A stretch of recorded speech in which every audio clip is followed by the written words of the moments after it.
Now we're going to take you live to the Munk Debate on the 2016 presidential race. The debate focusing on the statement, "Be it resolved, Donald Trump can make America great again."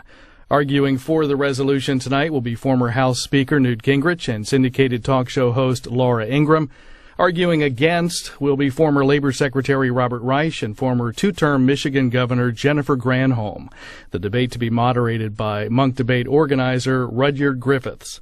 Live from Toronto, this is the Munk Debate on C-SPAN 2.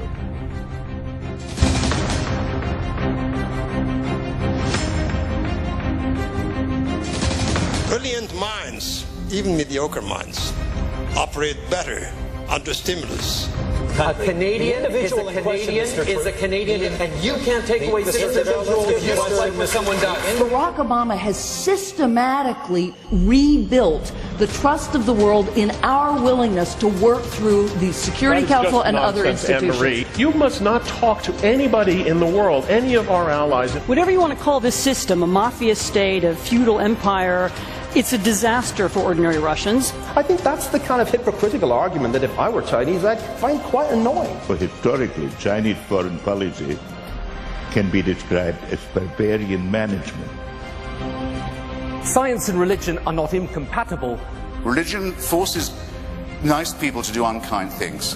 Are men obsolete? And my conclusion to this question is no. I won't let you be, you Show me the word pretext. I quoted them saying show me that the word the pretext. program you can keep screaming that and it doesn't change the point.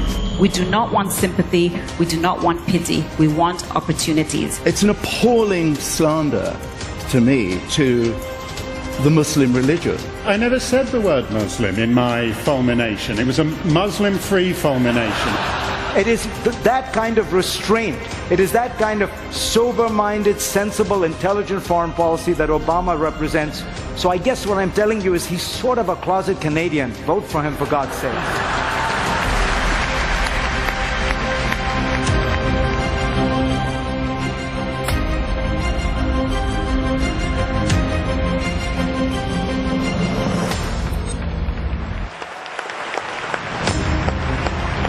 This is the heart of downtown Toronto, a city that is home to more than 6 million people. Brilliant minds, Skyline even mediocre. carved into the waters of Lake Ontario.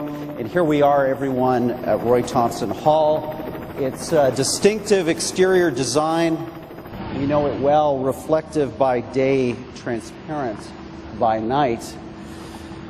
This is Toronto's premier concert hall. It's a venue usually for the biggest names in entertainment. But tonight, before 3,000 people, the latest in a series of Munk debates, a clash of ideas over the U.S. presidential election. Good evening. My name is Rudyard Griffiths, and it is once again my pleasure to be your moderator tonight for this debate, this important debate. I want to start by welcoming the North American-wide television audience tuning in right now on C-SPAN across the continental U.S.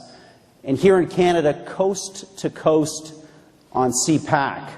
A warm hello also to the online audience watching right now, Facebook Live, streaming this debate over Facebook.com, our social media partner, on the websites of our digital and print partner, theglobeandmail.com, and of course on our own website, themonkdebates.com. And a hello to all of you, the 3,000 people who have once again filled Roy Thomson Hall to a Munk debate to capacity. Bravo!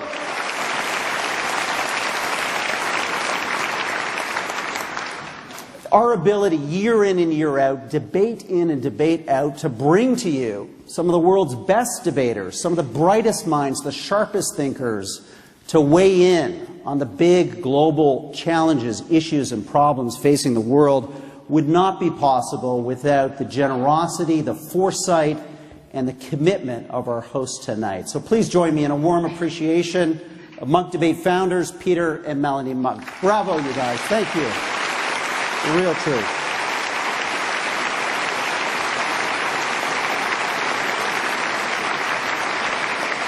It's a real treat to be able to host these debates in Toronto, and let's do that right now. Let's get our two teams of debaters out here, center stage, and our debate underway. We've got a controversial motion. It's designed to fire up our participants and fire up the online, television, and in-auditorium audience. That resolution, be it resolved, Donald Trump can make America great again. Speaking for the motion, our first debater tonight, please welcome the former Speaker of the U.S. House of Representatives and an advisor to the Trump campaign, Newt Gingrich.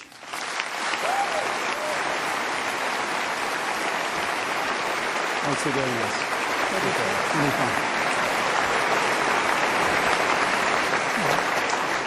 Speaker Gingrich's teammate is a best-selling author, renowned radio broadcaster with over 5 million daily listeners coast to coast in the United States, and she's a force of nature in the American conservative movement. Ladies and gentlemen, Laura Ingraham.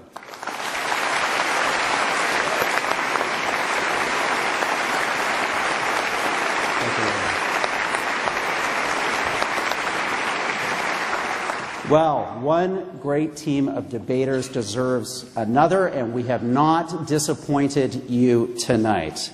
Speaking against the resolution, be it resolved, Donald Trump can make America great again, is the former U.S. Labor Secretary, acclaimed Berkeley professor, filmmaker, author, and one of the most formidable debaters of his time, Robert Reich.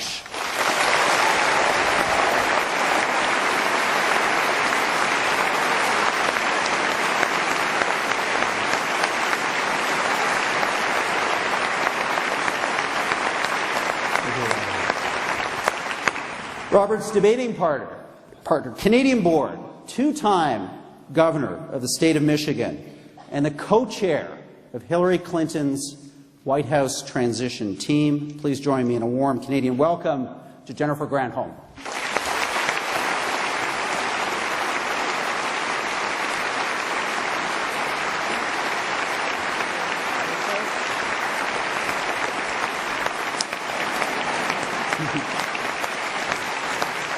Let's go through a very quick pre-debate checklist before we go to our opening statements. First, we've got a hashtag going tonight. Those in the hall, those watching online, #Munk Debate. Let us know what you think. Join the debate, join the conversation. Take part in our rolling poll also at monkdebate.com/vote. And of course, our countdown clock. For those of you who are regulars at the debate, this is how we keep our debaters on their toes and our debates on time. We'll have a clock that will appear as the debaters' opening and closing marks count down to 0. Join me in a round of applause, and that will let them know that it's time to move on. We like to do that here, and we like to keep our proceedings moving quickly. Let's finally review how this audience, the 3,000 people here in Roy Thompson Hall, voted on tonight's resolution coming into the debate. It's downtown Toronto, Canada. I'm curious here. Do we have some closet Trump supporters? Let's find out. Be it resolved, Donald Trump can make America great again. Do you agree or disagree? Let's see those numbers up on the screen now. Okay. 14%.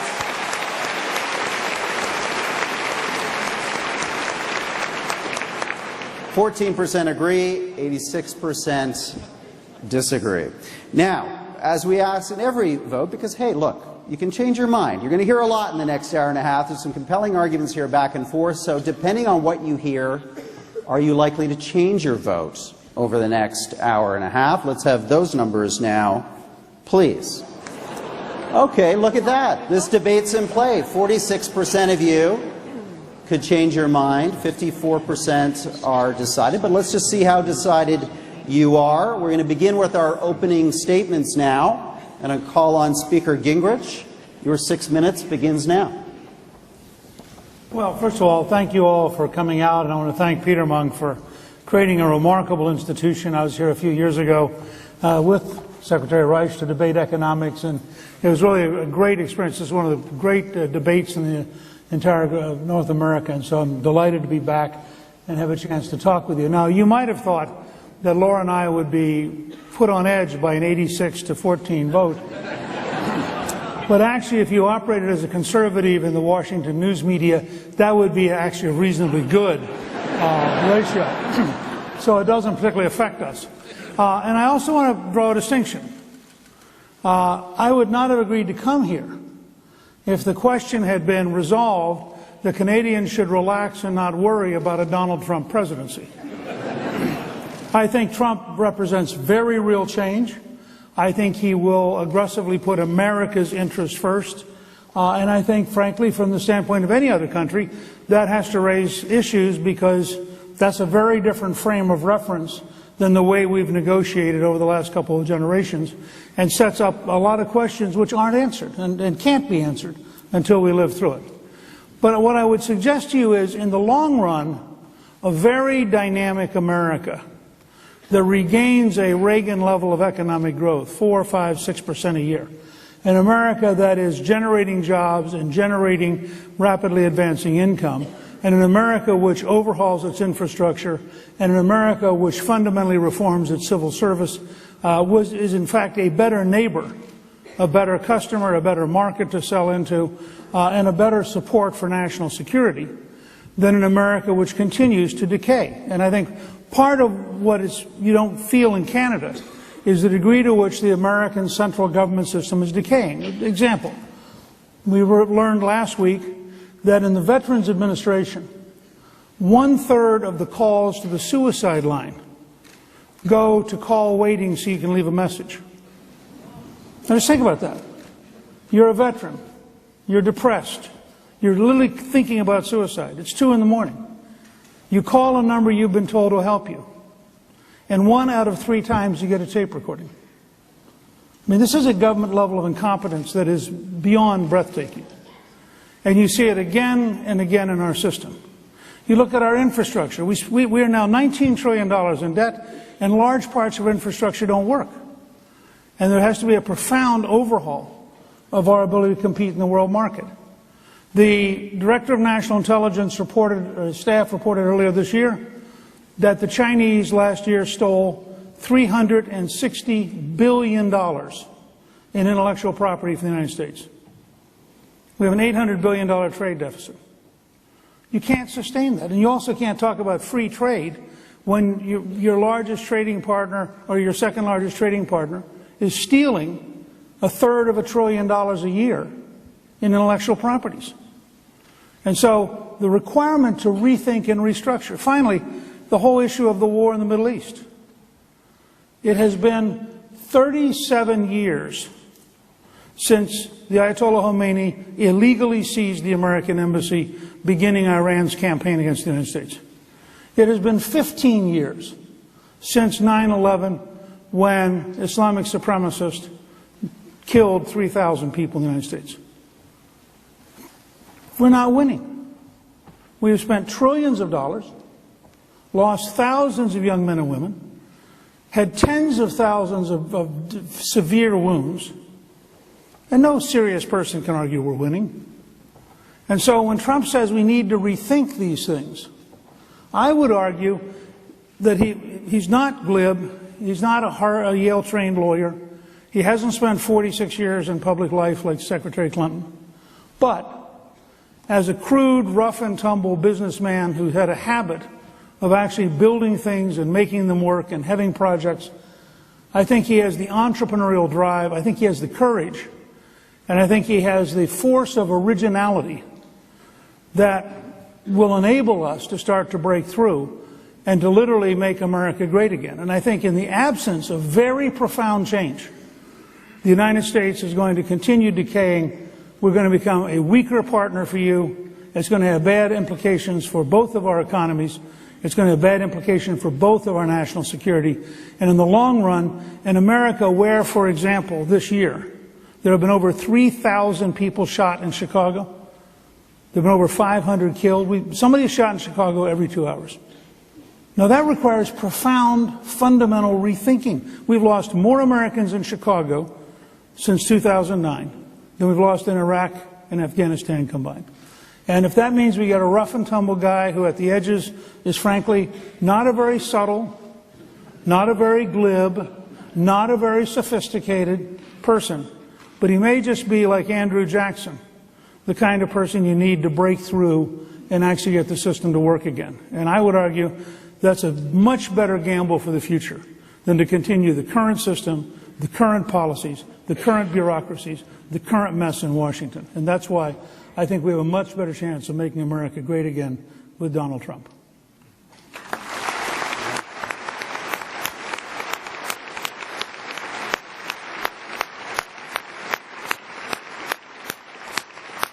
Thank you, Speaker Gingrich. Robert Reich, you're up next with your opening statement. 6 minutes on the clock.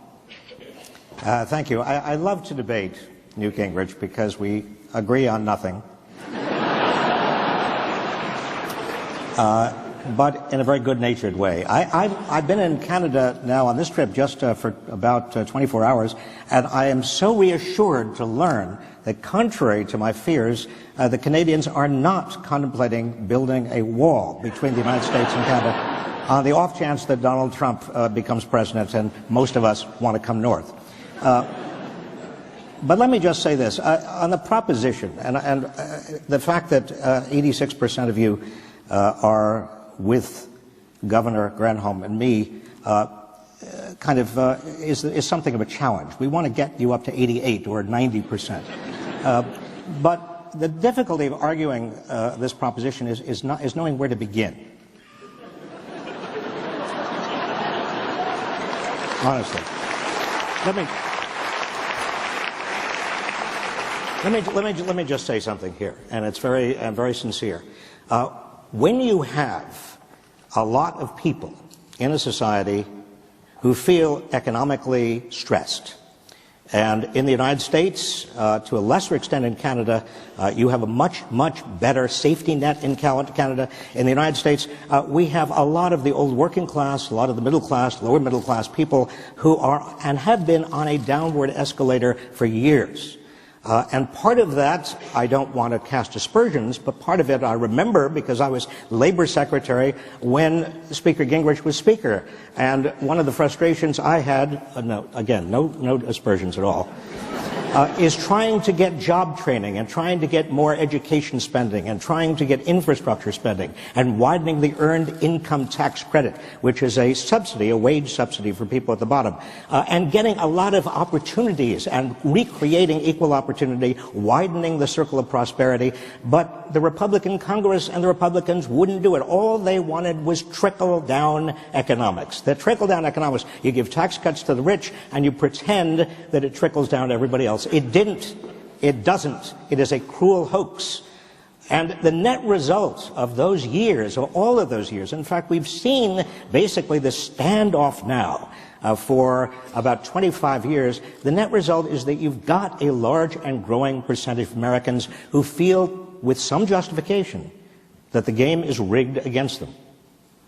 And my friends, you know as well as I do what happens when you have a large percentage of your population feeling like the game is rigged against them. I mean, we can see a lot of the same stresses occurring in Europe. We can see it elsewhere around the world. You create the conditions in which demagoguery is ripe. You almost invite authoritarian populism. Now, there is, in history, two different forms of populism.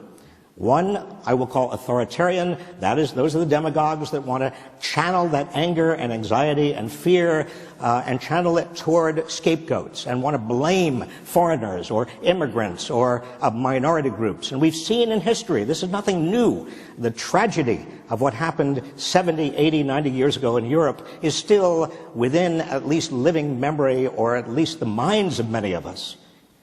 But the alternative to that is genuine reform. You reform your political and economic system. You do invest in people. You make equal opportunity a reality. And that's the only alternative when people are stressed. In other words, it really is a choice between authoritarian populism or reform populism. And that's what we face right now in the United States. And that's why Donald Trump is, in the words of the Cincinnati Enquirer, for example, the Cincinnati Enquirer, if you don't know, is a Republican publication, or has been, that in 100 years has not endorsed a Democrat. Well, what did it do a few weeks ago? It endorsed Hillary Clinton because it said, quote, Donald Trump is a clear and present danger to the United States and also to the world.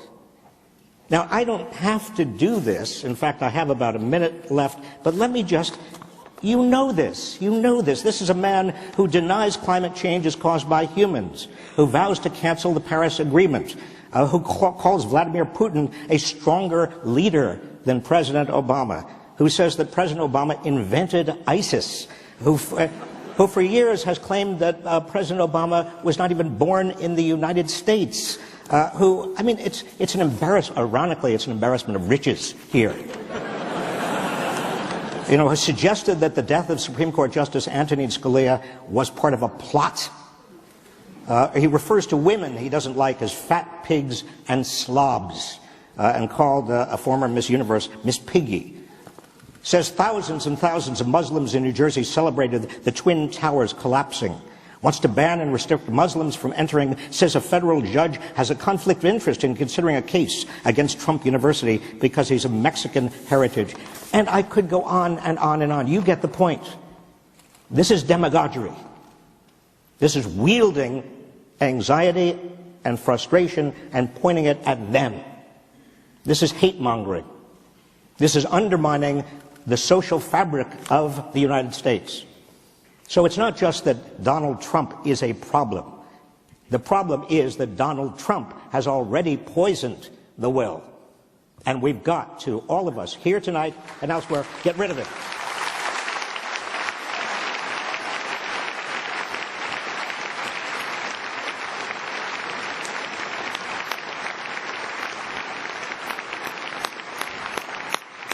Two very strong opening statements. We'll next go to you, Laura Ingraham. Your 6 minutes is on the clock. Please start. I want to thank everyone here for coming tonight. You could be doing something probably a lot more fun. No offense, Newt and Bob and Jennifer. No, it's such a great privilege to be with all of you. And I can't believe 14% of the people in this room actually support the proposition. I'm buying margaritas for all of you. The other people are totally out of it. So all you guys are the fun people. I'm actually thrilled to be here to support this proposition, and I'd like to begin with a quote, if you would indulge me, from March of this year. Here it goes. I've seen firsthand how effective Wall Street and big corporations are at wielding influence, using lobbyists, campaign donations, and subtle promises of future jobs to get the global deals they want. Global deals like the Trans-Pacific Partnership will boost the profits of Wall Street and big corporations and make the richest 1% even richer. But they'll contribute to the steady shrinkage of the American middle class. That quote was posted by Robert Reich, former Secretary of Labor for the Clinton administration, in our opposition tonight. Next, I'd like to quote a 2008 article about the decision of Electrolux. We used to have Electrolux vacuum cleaners in my house in Connecticut. We love them. To leave Greenville, Michigan. They're going to leave Greenville, Michigan for Mexico. Governor Jennifer Granholm was bitterly disappointed by Electrolux's decision to abandon Greenville.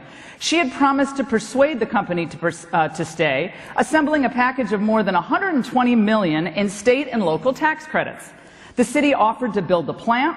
The local union agreed to give up as much as $33 million a year in wages. They said, there is nothing you can do to compensate for the fact that we're able to pay $1.57 an hour in Mexico, Granholm recalled.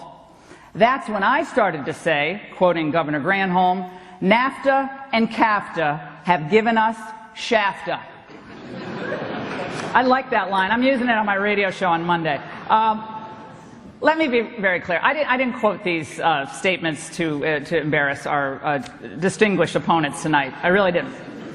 I quoted them to show that we actually share common ground. And I think it's important to state that even at a debate.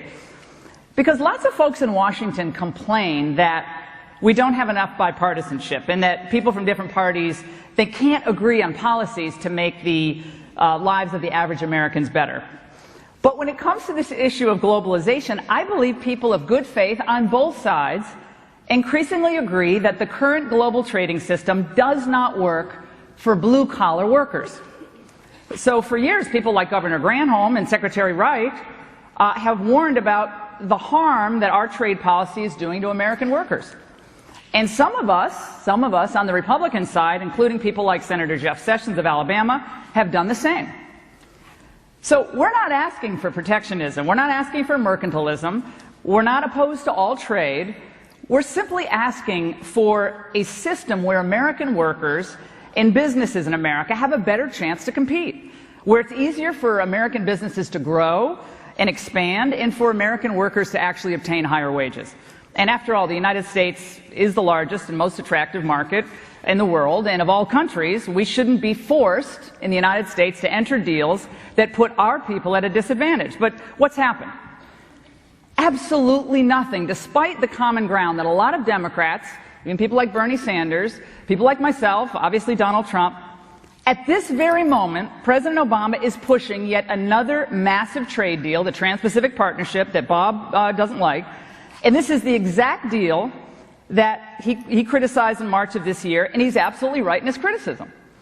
But you know, and I know that everyone in this room knows, I would think, that Hillary Clinton, if she's elected president, this country, our country, the United States, will soon be bound by the Trans-Pacific Partnership. And it might happen in a lame duck session of Congress, and it may happen after Secretary of Clinton becomes, if she becomes president, makes a few minor tweaks to the deal, but it will happen.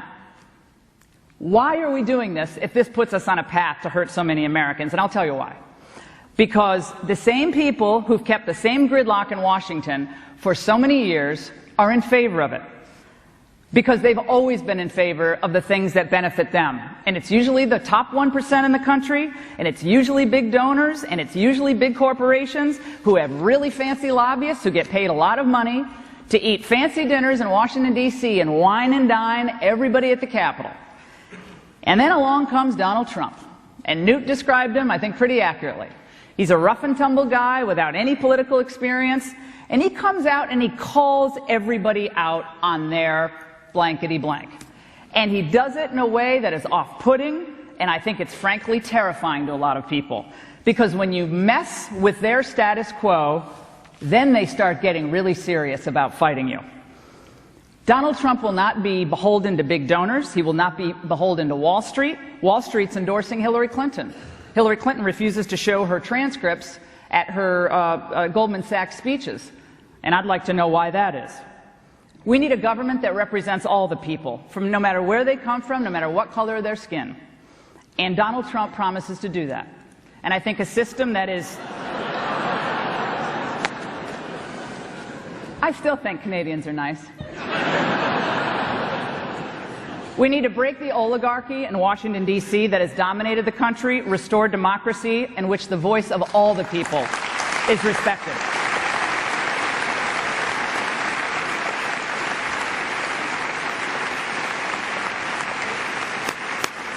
Okay, the final opening statement goes to Governor Granholm. You're up next. Great, thank you so much. Thanks for the invitation to come. I know the Munk Debates wanted to get a Canadian-born U.S. politician who was against Donald Trump to come, and then Ted Cruz endorsed Donald Trump a couple of weeks ago, so here I am.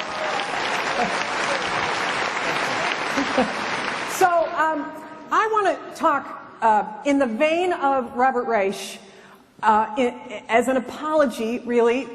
How do we start? I want to give you, just in my brief 6 minutes, a couple of reasons of the 4,365 that you might vote against this resolution for, and just to wet your whistle. So, for example, Donald Trump is so erratic that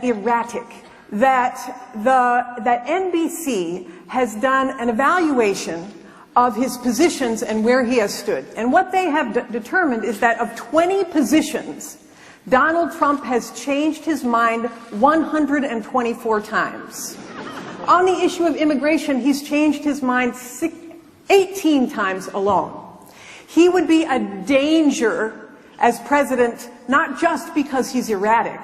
Don't take my word for it. Take the word of The Economist, their global intelligence unit. Their unit rates all of the global risks. They have determined this month that Donald Trump is the 4th highest global risk among all global risks. In fact, they have never put a politician on this list before.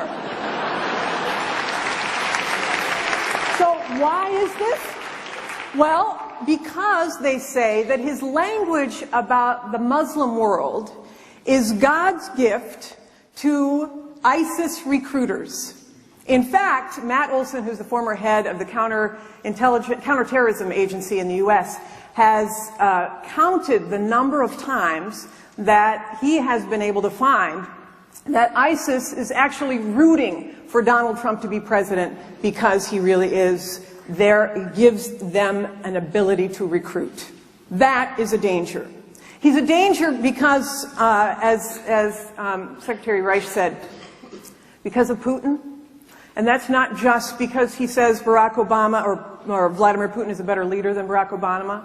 But for any of you who've been watching this, and I'm sure you all have, you may recall that his second campaign manager, a guy named Paul Manafort, that he represented for many years Yanukovych, who was the head of the Russian-backed Ukraine until he was kicked out.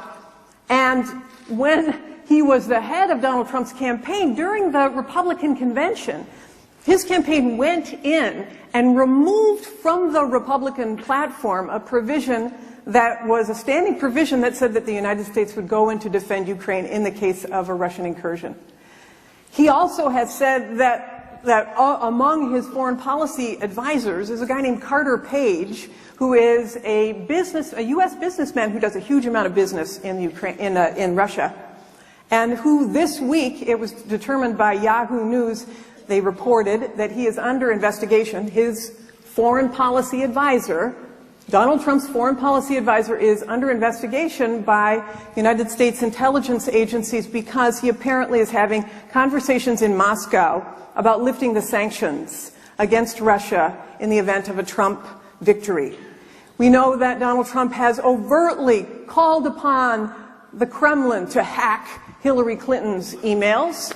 We know that, in fact, the Kremlin, or at least Russian hackers, have hacked into the Democratic National Committee. And we also know that Mike Morell, who's the former head of the CIA, has said that Donald Trump, that Vladimir Putin, has recruited Donald Trump as an unwitting agent of the Soviet Federation. The man is a danger.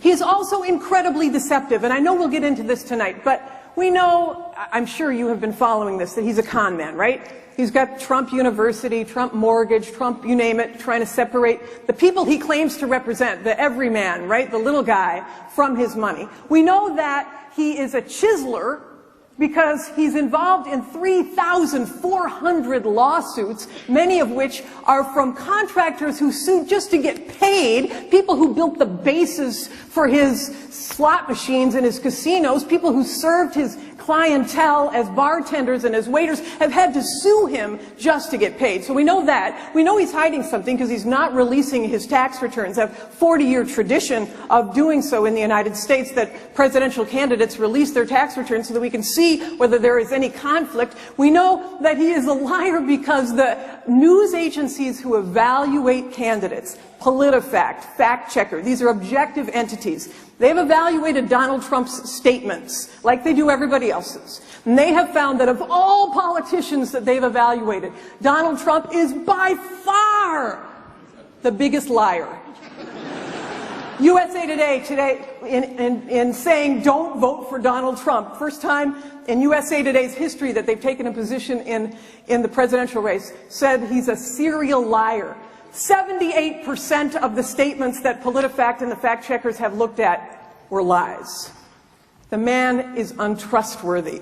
He is not worthy of being president. The resolution says, please, I'm begging you, vote against this resolution for Canada's sake, for the globe's sake.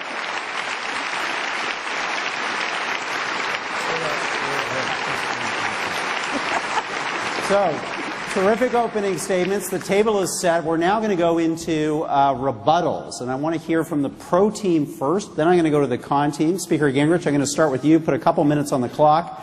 React to what you've heard. What's your rebuttal so far in the debate? Well, I think, first of all, as Canadians, having listened to these two, you'd have to ask yourself the question, how could Donald Trump be this close to winning? Right? And there's a profound reason. It's the same reason that Brexit won in Great Britain. It's the same reason that in Turin and in Rome, for the first time in Rome's history, 2,800 years, there's a female mayor, and she won as part of the Five-Star Movement, which was founded by a comedian as an anti-corruption system. In Brazil, the president has been impeached for corruption. The last president has been indicted criminally for starting the corruption. The Brazilian National Petroleum Company has a $40 billion scandal of bribery, and according to Gallup, 74% of Brazilians believe there's widespread corruption. In the United States, 75% believe there's widespread corruption. Republicans haven't been in charge of Chicago as it collapsed. The last Republican city councilman in Baltimore was 1942. Our inner cities are disintegrating. The schools don't work. The kids don't have jobs. There's violence all over the place. These are Democratic-controlled areas. And then you talk about honesty and dishonesty. Donald Trump has changed his opinion about as often as Hillary Clinton has changed her explanation of her emails. The fact is, almost 50% of the country right now, and we'll see by Election Day what percent it is, but it's going to be a big percent, and maybe a winning percent, is totally sickened. We talk about Russian influence. It is Bill Clinton who got $1 million from Moscow for a speech. It is the Clintons who gave 20% of American uranium to the Russians at about the time that the firm they were dealing with put money into the Clinton Foundation. It's this kind of corruption which has led a very large number of Americans to say, yeah, Donald Trump may be a risk, but he's a better risk than Hillary Clinton. Okay, interesting rebuttal. Laura Ingraham, let's have you round out the pro side rebuttal. It's really convenient for the elites to blame someone who hasn't been in office over the past 15 years for the ruin that they've left behind. Syria, a massive refugee crisis, a consumer confidence crisis across Western Europe, the rise of the populist movement in Western Europe, Brexit, 7 in 10 Americans think the government's going in the wrong direction. The trustworthiness of Donald Trump might not be all that high, but it's in the basement for Hillary Clinton, too.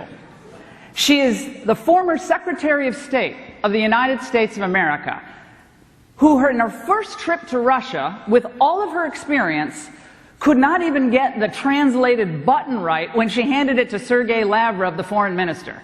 And Donald Trump is the incompetent person. The incompetent people are the ones who thought it was a good idea to take missile defense out of Eastern Europe with really no preconditions on Russia.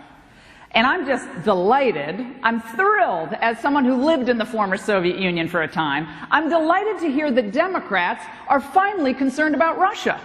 I mean, in the 70s, we were trying to get them all worried about Russia, and it was, oh, no, it's all going to work out fine. They called President Reagan, for whom I worked, Ronnie Reagan, because he was so out of control, and Ronald Reagan was going to bring chaos onto the world scene.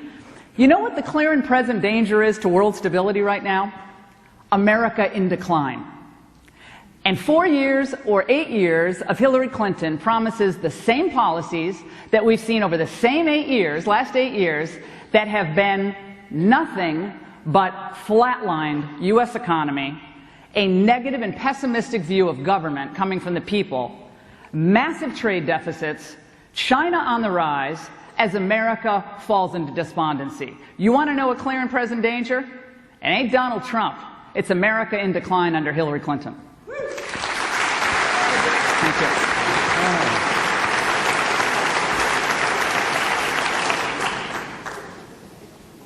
I disagree.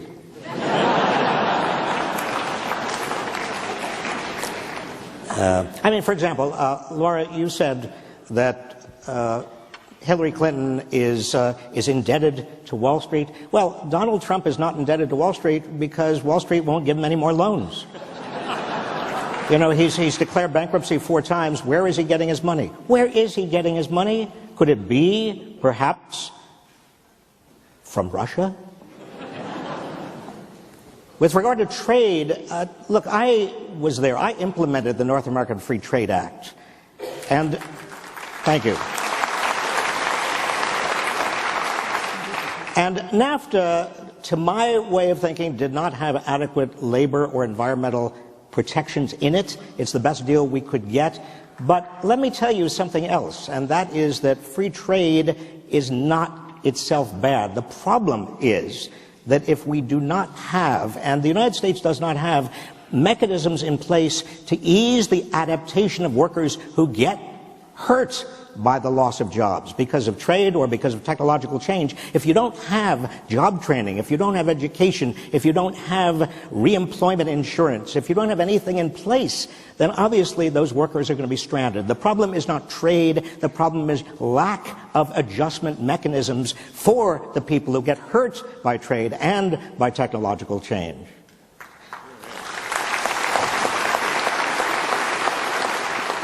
And let me say finally that trade is not and should not be considered, as Donald Trump considers it, a zero-sum game in which only one side wins and the other side loses.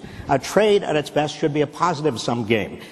If you don't trade, you actually are going to condemn the rest of the world, particularly the poor in the world, to a life of lifetime poverty and maybe ages of poverty. That is not good for the world. It's not good for foreign policy. It's not good for peace. Thank you.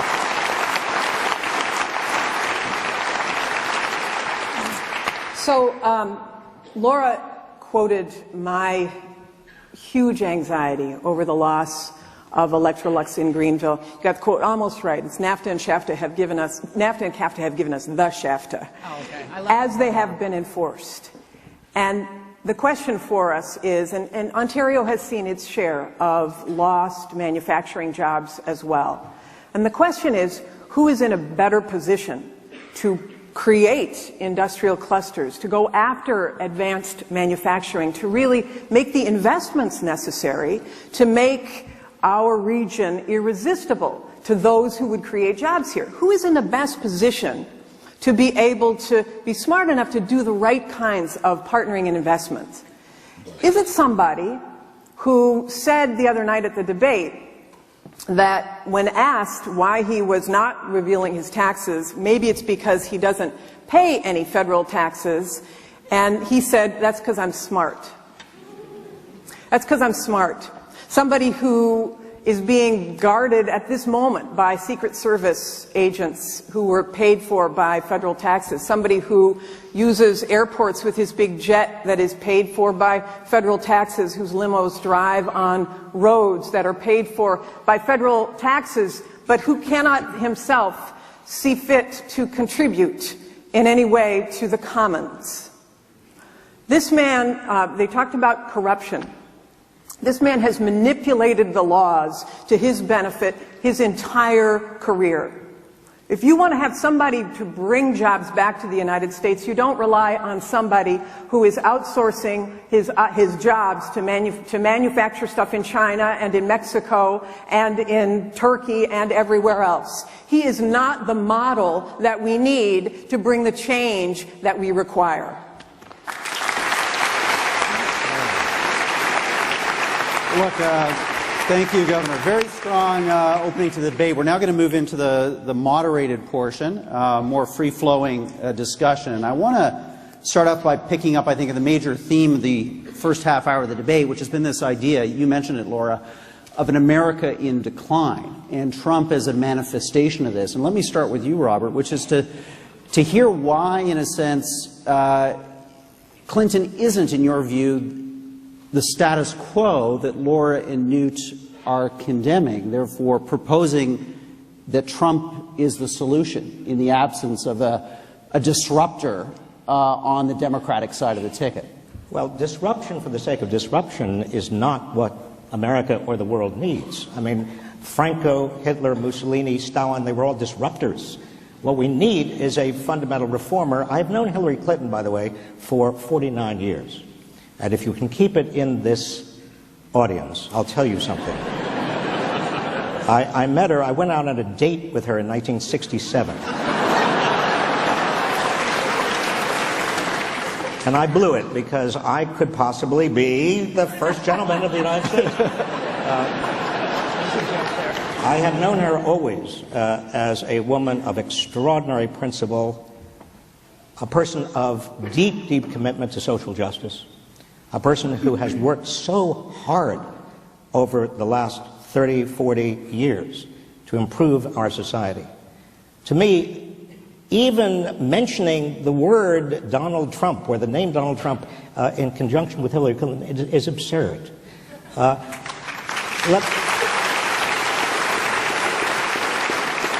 If I may, Rupert, let me just say one other thing, and that is that Hillary Clinton does not represent the status quo. Hillary Clinton is a fighter. She's been a fighter all her life.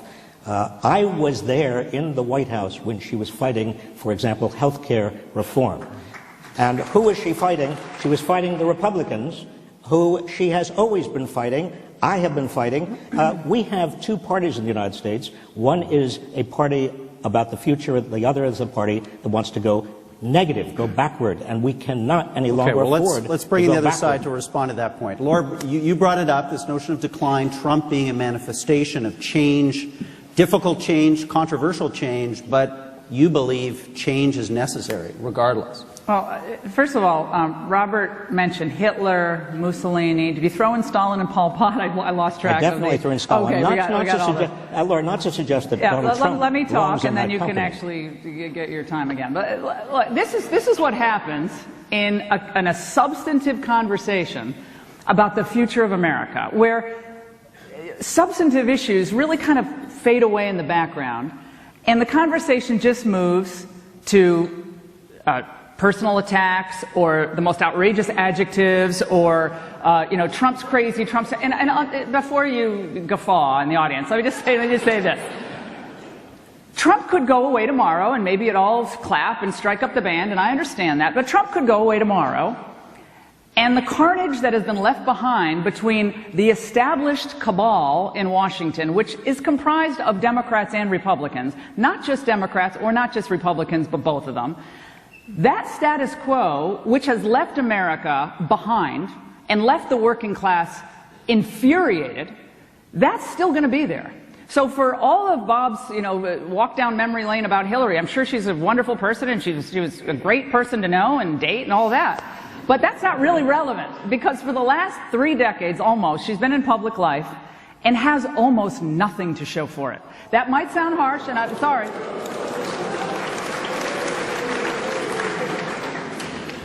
Her 4 years as Secretary of State rendered America not stronger on the world scene, but weaker on the world scene. Her 4 years in the U.S. Senate, after promising 200,000 jobs in upstate New York, guess what they got? A big goose egg. Hillary Clinton is the celebrity of the moment for the Democrat Party because Obama's going away. But the idea that there is a substantive record of accomplishment in the economy or in foreign policy that is going to galvanize the whole country behind her is just, it's obviously not playing out. If Donald Trump is the caricature that you make him out to be, she really should be ahead 60 points, Bob. She shouldn't be struggling in Florida, in Nevada, in even states like Iowa where Trump still has a narrow lead. If he's that outrageous, then you must think half of your countrymen are just completely bonkers or more. Jennifer, you want to come in on this point?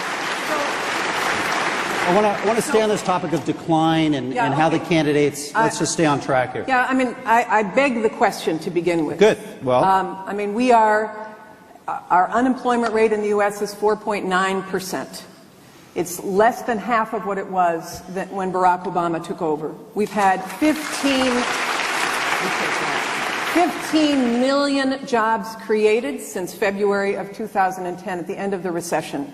It's been almost 80 straight months of job growth. And now we're seeing wage growth as well. So this notion that we're in decline, the challenge certainly has been for Barack Obama that he has been saddled with a Congress that refused to invest in a lot of the things that he would like to do to continue our progress further.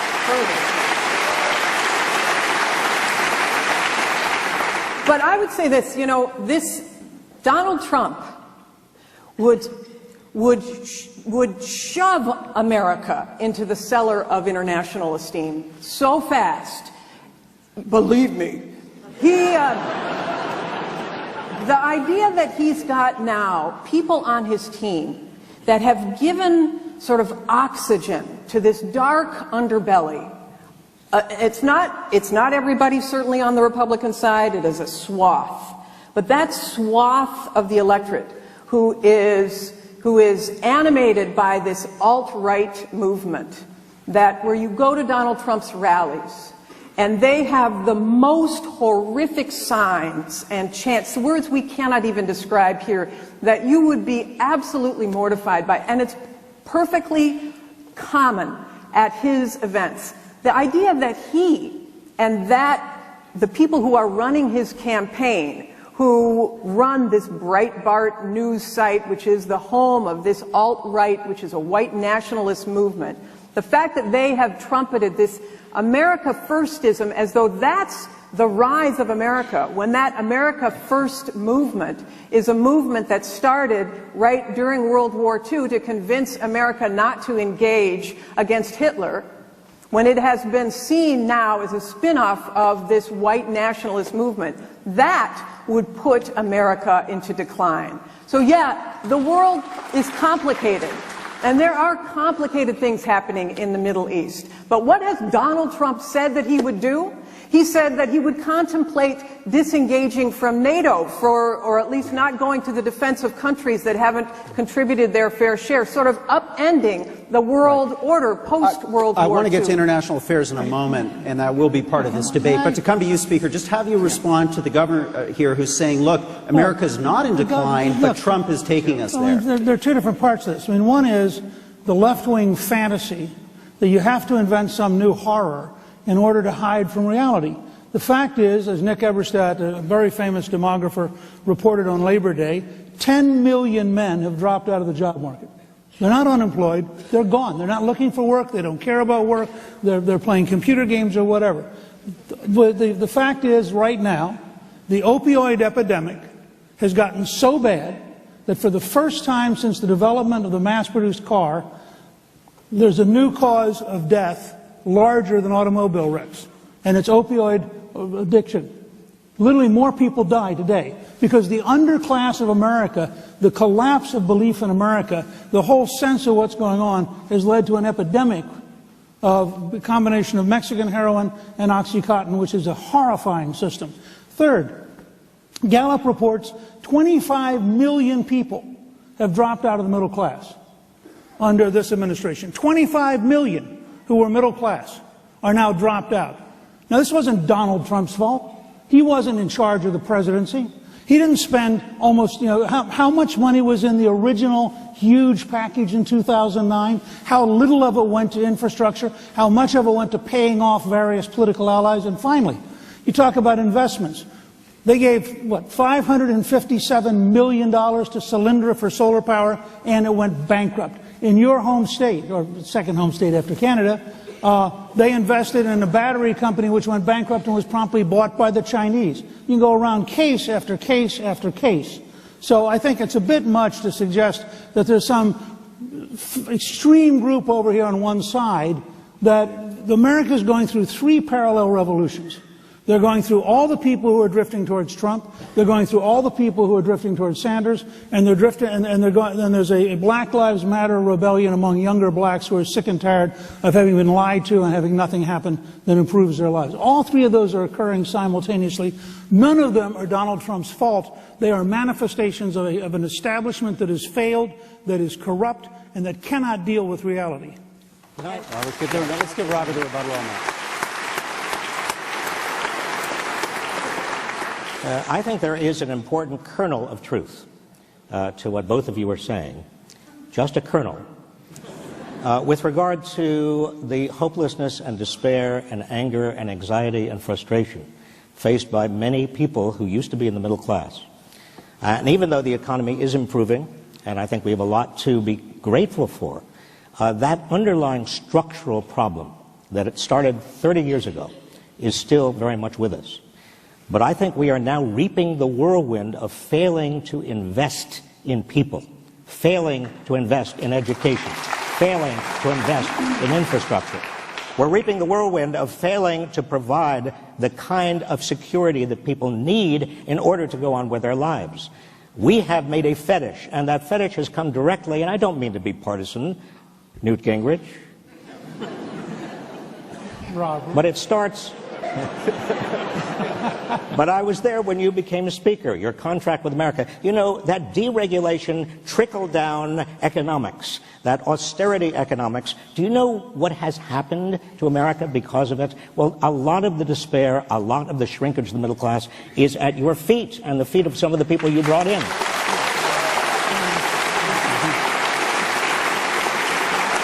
And so, just to finish, so when Laura asks me, how is it that so many people find Donald Trump to be somewhat exciting and interested in supporting, they are because of the choice that I indicated at the beginning, that when you have so many people who are so economically stressed, some of them will be moved and tempted to follow an authoritarian populist who is blaming everybody else but himself, and who is fundamentally, as the Cincinnati Enquirer and many, many other Republican papers have said, deeply flawed and deeply dangerous.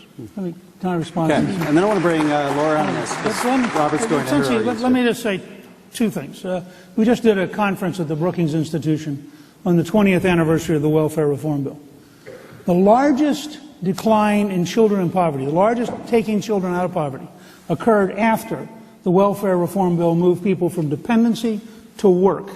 And that the fact is, and Bill Clinton, of course, will claim credit for it, which is fine, but in that period, we moved more people out of poverty in childhood than any other time in American history. That's part one. Second, I think that this whole, this is the tragedy of American liberalism. Yes, it would be great to invest, for example, in education, which I believe in passionately. Robert and I share a passion. In Detroit, 9% of the third graders can read. In Baltimore, 13% of the eighth graders can pass their math exam. The Baltimore system is $1.4 billion system, which is brilliant at paying incompetent bureaucrats and absolutely fails the children. We have been going through this now for 30 years. Those of us who believe in choice and allowing parents to pick a school that works are defeated consistently by the power of the labor unions who own the Democratic Party lock, stock, and barrel. So when you talk about investing, don't you also have to reform the system so you actually have something positive happen with the money? Can I Very quickly. Okay, very quick. Look, it is very, very important for us to acknowledge that money is not the only thing that is necessary, but without money you can't do anything. And the United States is only one of 2 OECD countries, 2 advanced countries, that actually provides less funding per poor child than funding on average for middle-class children. That, to me, is a scandal. Laura, I want to bring this debate back to its resolution, which is, be it resolved, Donald Trump can make America great again. So these are big problems that we're talking about. Inner cities, failed education, suicide, drug addiction. What are the characteristics that you think that Trump has that can address these complicated, entrenched problems that you're saying that this informed, educated elite were unable to fix over the last 15 years? I think he has the courage to be called every name in the book and still hold on to the idea that what's happened over the last really couple of decades has been, maybe great intentions, but it just hasn't worked for the average person. And it's really unpleasant to be walking through that fire every day. I mean, Newt and I, and I know both Jennifer and Bob face the same thing. I mean, when you're in public life, you deal with a lot, and you have to take it if you dish it out. It's not pleasant. And it's not pleasant to take on, in many ways, both parties that agree on a lot. There's a reason that the Bushes are, at least probably a couple of them are supporting Hillary Clinton. I mean, they agree on a lot of issues. They agree on globalization. They probably agree on immigration. They agree on a lot of foreign policy. And Trump has, I would submit that Trump has is much closer in many ways than to Reagan than he is to George W. Bush and a more interventionist foreign policy. And look, I'm someone who was for the war in Iraq, and And it's something that I've had to re-examine personally, and I did a broadcast over at Baghdad, and I love our troops, but I think right now we're seeing America stretched every which way. Financially, we're stretched culturally, we're stretched in every way, and Donald Trump's basically saying, guys, it's not 1984, and it's not even 1994. We're $19 trillion in debt. And we can't do this to the next generation. We can't pile this on their shoulders, because America will cease to exist if we keep doing what we're doing.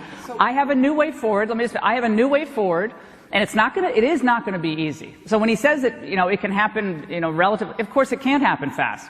But it's certainly not going to happen if we keep just saying, oh, let's just spend our way out of this, or if we have a foreign policy that is so confused and so muddled that our adversaries take advantage of our weakness and our friends don't really trust us. So Trump comes along and says, we're going to lay off some of these heavy regulations. We're going to lower our corporate tax rate. We're going to try to simplify the life for the small business owner in America, which is tethered to environmental regulations, to labor regulations, and I know some of them are necessary, but not all of them are necessary.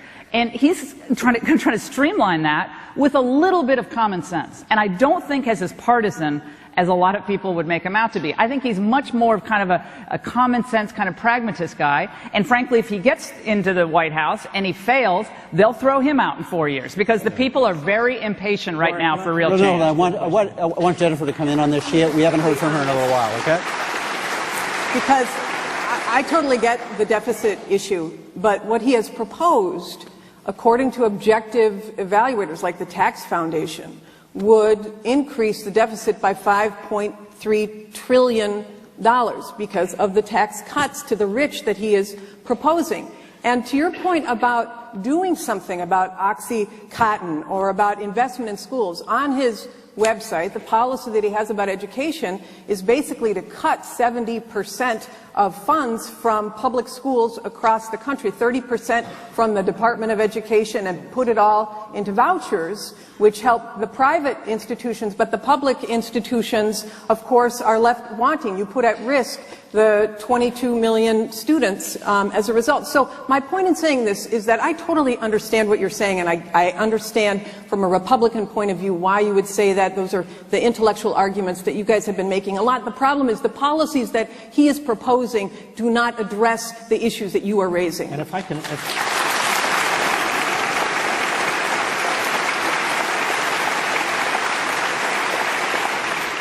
Not only do they not address the policies you're raising, but actually they take us in the opposite direction. Jennifer mentioned the Independent Tax Foundation, which did an analysis. And they found that Donald Trump's tax plan would boost the after-tax incomes of the top 1% by $122,400 per year. That is, if you're in the top 1% in the United States, you would get an additional $122,400 because your taxes would be reduced so much by Donald Trump. The middle class, on average, would get less than $500 a year. And on top of that, you get a huge budget deficit. This is what has happened every time we have tried supply-side economics. Let's have Speaker Gingrich come in on this, because I think you've maybe got an argument why that could work and why that's good for the American economy. Let's hear it. Make the case. I've gone through two cycles of this. In the late 70s, we had a Keynesian effort to somehow prime the American pump under Jimmy Carter. It collapsed totally. We ended up with 13% inflation, 22% interest rates, rising unemployment. Ronald Reagan had a very simple model of saying to people, are you better off than you were 4 years ago? He won the largest electoral college victory in American history against an incumbent. In the process, he campaigned on what George W. Bush, to make your point, George H.W. Bush called voodoo economics, because it was a very bold approach that said, if you cut regulations and you cut taxes, you stimulate the American economy and you get dramatic growth. Well, the truth is, we came out of a very deep recession very fast, and we got a tremendous amount of economic growth in the last 5 or 6 years of the Reagan administration and leading into the first 2 years of the Bush administration. So I've been through phase one. In 1994, we campaigned on balancing the federal budget. I think it's fair to say, Robert, I have some expertise as the only Speaker of the House in your lifetime to have produced 4 consecutive balanced budgets. I believe if you just quit paying the crooks, you can save at least $140 billion a year in the federal budget. Literally. Okay? I believe that if you open up America for natural resource development, you probably generate $7 trillion over a 10 or 12-year period. I believe if you went through, for example, all the properties owned by HUD and got rid of the empty houses that are currently sitting, blighting many of our cities, again, you go through these cycles. Now, having done it once, and it took 4 years, it took actually 4 years, we thought it would take 7. I think within 5 to 7 years, a very aggressive, this is the key to Trump, a very aggressive entrepreneur who walks in every morning and says, what do we have to get done? Not what's our theory, not what's my next speech, what are the 7 glib answers for the press conference, but what do we have to get done in order to achieve this? I think we can, in fact, get radical economic growth and do things. And one of the pieces would be to go to a business transfer tax, eliminate the corporate income tax, rebate the tax on leaving the country, and charge it for imports coming in. That differential alone would create a tremendous number of jobs in the United States. Can I respond? If you can answer in the context, I think what we're hearing here is an appetite for blowing it up. The status quo hasn't worked. Median incomes of Americans, have been frozen since the late 90s through to today. It's time for radical change. Well, the question is radical change of what sort? That's what we're really debating here. I mean, everybody wants change. I want change. I agree with Newt Gingrich entirely that we should not pay crooks. The federal government should not. Can we agree on that? A bipartisan moment. Bipartisan moment of agreement. But the real issue here is exactly what you do. And we can debate supply-side economics until we are both bored to tears. Come back and do it but I can show you, because I was there in the Clinton administration, I know when the budget was balanced, and I know what happened in the George W. Bush administration in terms of creating a $5 trillion debt that then Barack Obama had to deal with. And work himself. And then we also had deregulation under George W. Bush that created and contributed to one of the worst meltdowns and near meltdowns of Wall Street and the economy we have had. So we can, there's a lot we can talk about here, but I think the essential issue is Donald Trump, his experience, his credibility. You say he's a great businessman. Well, I know that he alleged in 1976 that he had a net worth of $200 million. That's what he said. Let's take him at his word. He now says he has a net worth of $8 billion. Let's take him at his word. If he had in 1976 just taken that $200 million and put it into an index fund and reinvested the dividends and done nothing, he would now have $12 billion.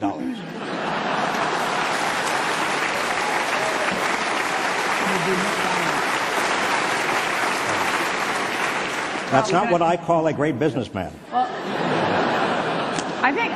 I think of it this way sometimes. You think of Bill Clinton and Hillary Clinton when President Clinton left office, and Hillary Clinton decided she was going to run for Senate. They famously said they left the White House broke, which of course wasn't true, but they said they left essentially broke. In a relatively short period of time, Hillary and Bill Clinton made, I guess, close to $150 million? And that's great. I'm all for people making as much money as they can. That's awesome. But what did they do for $150 million? What did they do? To whom did they speak? What type of access did they get to the levers of power in Washington, D.C.? What type of regimes paid them to speak? And how is it, that Bill Clinton's speaking fees, I believe, tripled when Hillary Clinton decided to run for the presidency? I wonder why that is, that suddenly all these countries wanted to hear from Bill Clinton and pay him 3 times the going rate. Now, that might seem like a small point, but I would say it this way. Donald Trump didn't bat 1,000 in business. Absolutely not. I don't know all that many businessmen. Maybe some in this room have, but I don't know many who have. So he's had some things that have not been all that successful. However, he has employed and created economic opportunity for at least like 14,000 workers across the globe. And those are real human beings with real families and children and kids to send to college and dreams and hopes, and that's something. And to create a job and to make a payroll, and I have maybe 50 employees. It's, that's small. It's not easy. I'm just a small business person. To employ thousands of people and to start a company and to keep it going with the government and with all the competing interests, your competitors. I love how people just blow all that off and say, oh, there's nothing there. He just says, he just exaggerates anything. How many people have the Clintons ever employed in the private sector? So, zero. So, zero. It is true that Donald Trump has created a global business. And I think it's terrific to talk about people who are employed across the globe with compassion like that. 500 businesses are under the umbrella of the Trump Organization all over the globe. And Newsweek did a story last week which talked about the kinds of businesses and in what countries that the Trump Organization invests. For those of you who saw it, you know he's got investments or investors in Russia, in Azerbaijan, in the United Arab Emirates, in Turkey, in India, all over the globe. The question is, because he says, well, I won't be running my company when I am president, I'll just give it over to the kids to run. Any ethics expert will tell you that's not a blind trust. That doesn't remove the conflict of interest when your immediate family is running this global operation. And the question is, when he makes a foreign policy decision, if he did as president, that happened to benefit one of his companies, wouldn't everybody be wondering, did he make that decision because he was going to line his children or his own pockets in the future? Would our foreign policy as a country be for sale? And that is another element of the dangerousness of Donald Trump. And I just want to pair it with pair that with the idea about him being a compassionate business owner.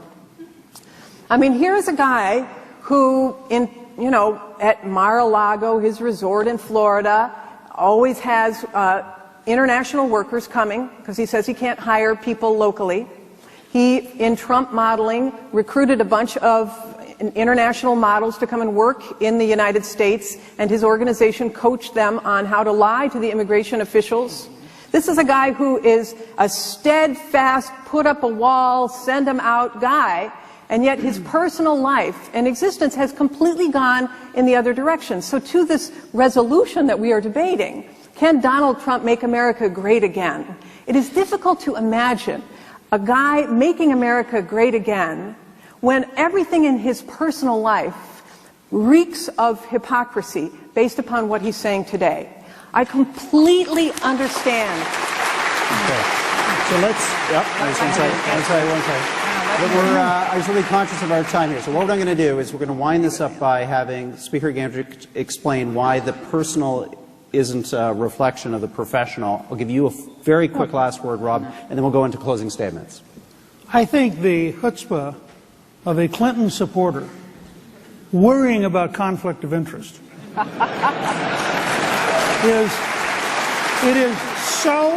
it is so infuriatingly breathtaking. I'll just give you one example.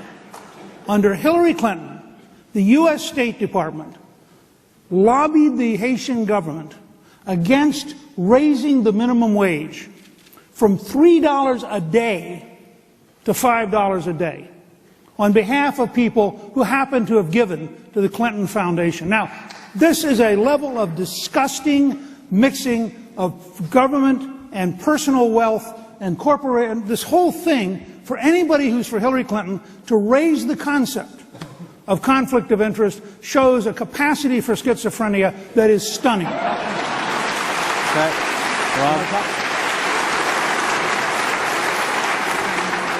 Talk about a capacity for schizophrenia.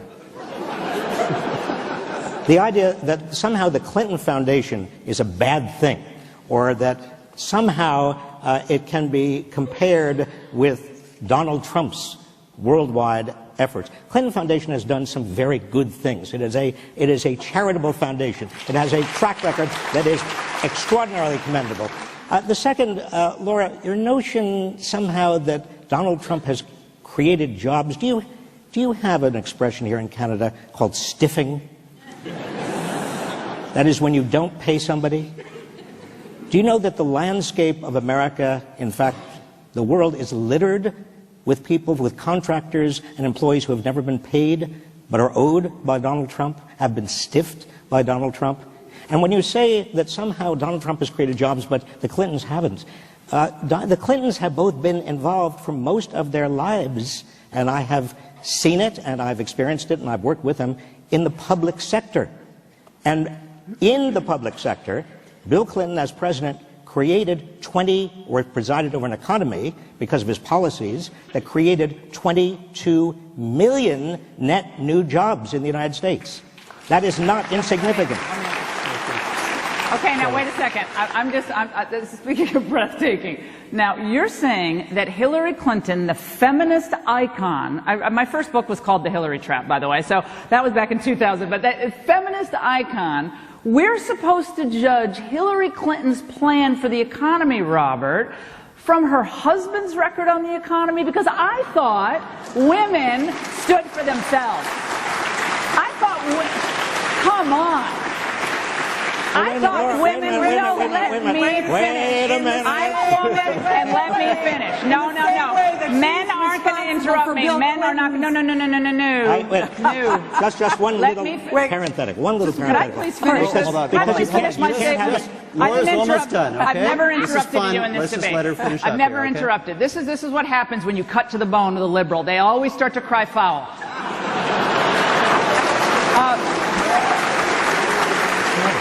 Remember, I am woman, hear me roar. Hillary Clinton is always the tough, pioneering, trailblazing woman, except when the going gets tough, then it's like, oh, I'm a damsel in distress. Can Obama go campaign for me? Or, Michelle, you're more popular than I am. Can you go campaign for me? Or, and I'll finish in a second, or my husband's economy was really good, so please, just believe me, he's going to be my economic advisor and he'll save me from all of this. If you want to stand on your own 2 feet, they don't like it. If you want to stand on your own merit in your own 2 feet with your own policies, then I'm ready to hear about how Hillary has been hiding in a secret treasure chest somewhere the secret to the U.S. economy, all these secrets that she's been keeping from Barack Obama all these years because he hasn't been able to do it. But I hope Hillary stands on her own 2 feet and is a strong woman, an accomplished woman, and says, you know something, my husband's his own person, I have my own way forward, and listen to my ideas. I think that's better. Okay, Bob, and then you'll get your closing statement, okay? So, Bob, last word in the moderated portion to you. Please be brief. I will be very brief. Thank you. I disagree. Let me just say, Laura, you can't have it both ways, with due respect. On the one hand, you're saying Hillary Clinton and Bill Clinton haven't created a single job. On the other hand, you're saying, oh, but Hillary Clinton wasn't really responsible for all those new jobs that were created under the Clinton administration, and she is just taking advantage of the fact she was First Lady. But the fact is that Hillary Clinton, to the extent that she is and has been a partner with Bill Clinton over the past 40 years, I think that she deserves some credit, and she's... No? Okay, Robert, I don't know if you're going to win this one. It might be better just to... Wait a minute. Her health policy, I was there in the White House when she worked night and day to try to craft a health policy. There's been no First Lady in my experience that has ever done that kind of work. And it failed. Okay.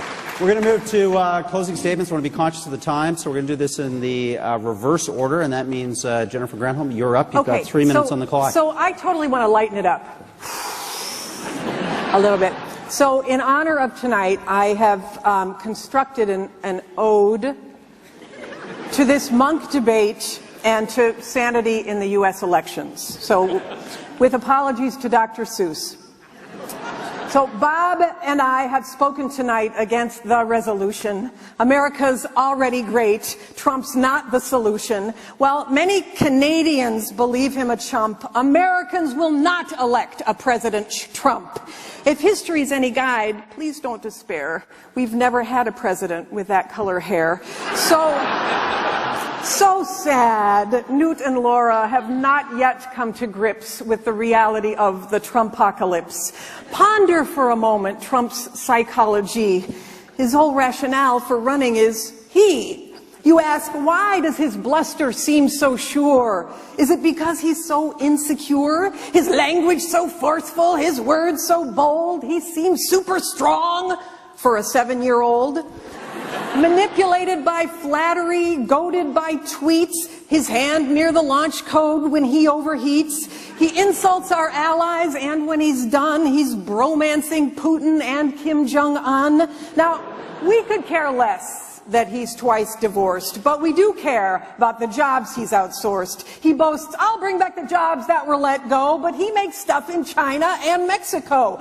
Tonight, one reason we could not let up our attacks is Trump's refusal to release his own taxes. This lack of transparency like never before. Is he stashing his loot in some haven offshore? Is it because he's not a 10 billionaire, or because Donald's rate is grossly unfair, or that his global investors are at such a scale that Trump foreign policy would be for sale? He's the candidate of America Firstism, spewing anti-immigrant rants and racism, building huge walls are part of his plans, must all be related to the size of his hands. Of course,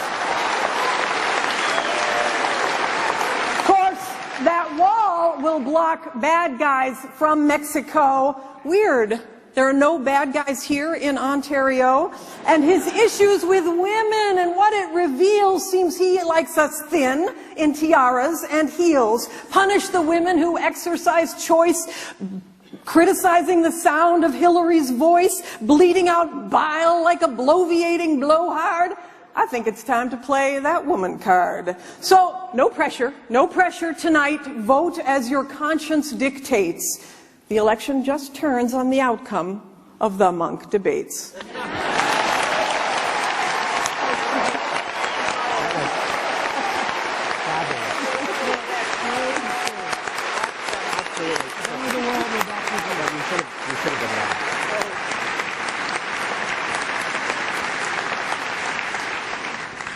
I would say it's very difficult to follow Dr. Seuss tonight. I went to Dartmouth College, and Dr. Seuss went to Dartmouth College, so I think there's some connection with us, Jennifer, on that. I actually have a rap, if you guys would mind. No, I'm totally kidding. That would be really tragic, a blonde American rapping. That would be really... Vanilla Ice Part 2. I think it's really serious, what we're talking about tonight, and poetry that is really funny notwithstanding. America is in decline, and I'm a daughter of a working class couple. My mom was a waitress until she was 74 years old. Her hands knotted up with arthritis from carrying the trays. She died at age 79, not having much time for retirement. But she worked really hard for her children. She wore the same winter coat for, I don't know, 35, 40 years. My father ran a car wash. We picked tobacco, we picked blueberries, we picked peaches, we delivered newspapers. We did jobs because there's dignity in work. And we had to, because that's how we got by. And I learned from my mother that when something is true, say it. When something is wrong, fight against it. Don't be afraid, even if you're in a room of skeptics. Smile and try to share your story. The story of America is very complicated. But in 240 some odd years, we didn't get to this place to then just see it all go down the drain. Not because of one party failing, but because of both parties failing our country and our people. We have real unemployment in America now, real unemployment, which includes underemployment and people taking part-time jobs because they really can't find the work they want, at about 12.6%. Most people that Newt talked about who are really in despair have just given up looking for work altogether. I think Donald Trump is the only person right now to make America great again, because the alternative would continue us on a path of the same decline, the same division on our streets, frankly, between the races, between the poor and the rich, immigrants and non-immigrants. Because without prosperity and without the dignity of work, without the ability to make a better living, America will not continue to exist as it does today. And that might sound alarmist, that might sound, oh, that's never going to happen. But in a scenario where we have the rise of China, the adversarial posture of Russia, and America in decline, my friends, that is not a good scenario for this beautiful country where we are sitting and standing in today. Donald Trump will make America great again.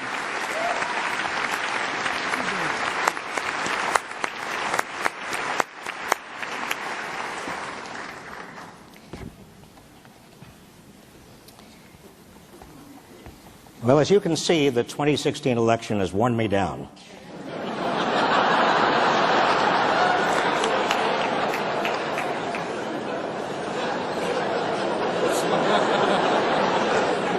I was 6'2" before it. I'm also getting old. I remember Harry Truman as president. I remember the Eisenhower-Stevenson election. I remember an America that did feel very different to the one that I am witnessing today. Part of what has happened to your neighbor to the south is frustration and anger and anxiety over declining wages and declining job security. 2/3 of Americans are living paycheck to paycheck today. And jobs are becoming less secure, and for the first time in memory, most Americans believe their children will not do as well as they are doing. And to that extent, I agree with our debating opponents, but I think that the vision we believe is better for America is sharply different. Part of the anger and part of the fear and part of the anxiety in America today has found its way into a kind of viciousness, a name-calling, an inability of people to talk with one another across the great boundaries of party and class and race. And it is vitally important, and I say this as somebody who is getting older, who served as Secretary of Labor in the Clinton administration, who has served even in a Republican administration. That's something else that I'll tell you tonight, if you could keep under your hats. But we have to learn, all of us, to work together, and work together better. Donald Trump, to my mind, his xenophobia, his nativism, his misogyny, his narcissism, his megalomania, represents a temperament and a character that is very dangerous for the United States. He needs to be repudiated in a big time, and I mean this. So I want to ask all of you, I want to ask the 14% of you who are still with Trump, I want to ask you to come over to our side for the simple reason that I want Americans to know that here in Canada, you know right from wrong, and you will repudiate this person who should never have been nominated to be President of the United States.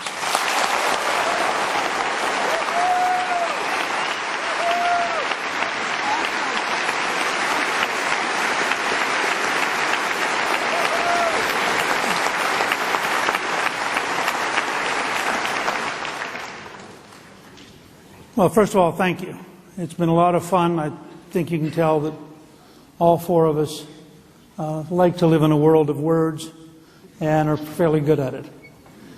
But I just want to pose one question and a way of measuring that question. And I think Donald Trump is a risk. I think when you have somebody who's totally outside politics and who is an entrepreneurial business person, then by definition, to bring them in at the very top is a risk. So let me be clear about that. But I also think that the current pattern is an even bigger risk. And this is what I ask you over the next few weeks to think about as you read your newspapers or watch TV news. How many terrorist attacks does it take in Europe, in the United States? Where there, I think now, a humanitarian crisis in Nigeria because of Boko Haram. How many places do we have to have disasters to begin to believe that the current policies aren't working? I recommend to all of you a couple of books. One by Sam Quinones called Dreamland, which is a study of the intersection of Mexican heroin and OxyContin, and is an absolutely breathtaking and disturbing picture of what's happening in America to people who've lost hope. And I urge you to look at it. And then every day when you read about the next overdose, the next loss of life, the next 22-year-old who should still be with us, ask yourself. You go from George W. Bush saying there's an axis of evil. He names 3 countries. One of them is Iran. We are currently sending Iran billions of dollars, and day by day we're learning that the deal's even worse. You think the Iranians have changed? You think they're not? The State Department under Obama, now, today, says they're the largest state supporters of terrorism on the planet. And we're sending them billions of dollars. You think that's going to work? So every time you turn around, the system's not working. The next riot, the next violence, you think this has worked? And my point's pretty simple. I've been at this stuff since August of 1958. I helped create a majority for the first time in 40 years. I was Speaker of the House. I worked with Bill Clinton to balance the federal budget, to reform welfare. I am genuinely frightened, not just for the United States, but for all of Western civilization. And you just read the papers, put the dots together, and you decide which is the bigger risk. More of the stuff that isn't working, or taking a gamble on real change?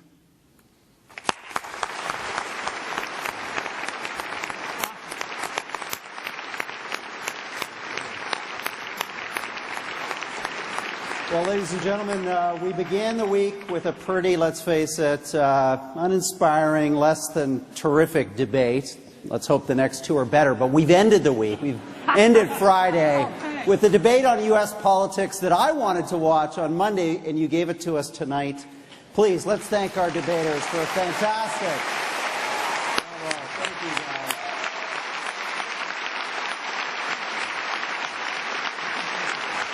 Always great.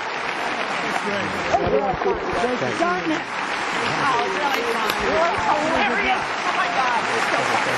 Take a seat just for a sec. Thanks. Mr. Tidmore.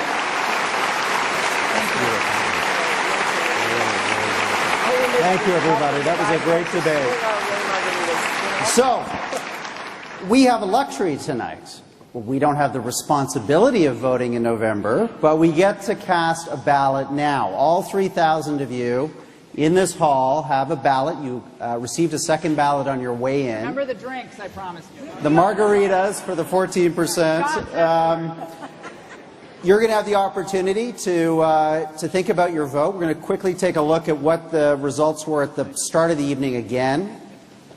We began tonight's debate with an agree-disagree vote. Those numbers, I believe, were 14% in favor of the motion. The rest, 86% opposed. You're split on whether you could change your minds or not. So let's see if that's happened. All of you, there's ballot boxes on the way out of the hall, and we'll tally those results around 9 o'clock.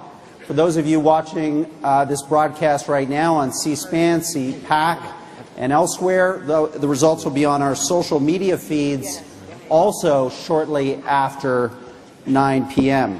So again, ladies and gentlemen, thank you for being part of a terrific Munk debate. To the ballots, to the bar, to the margaritas. Let's do it.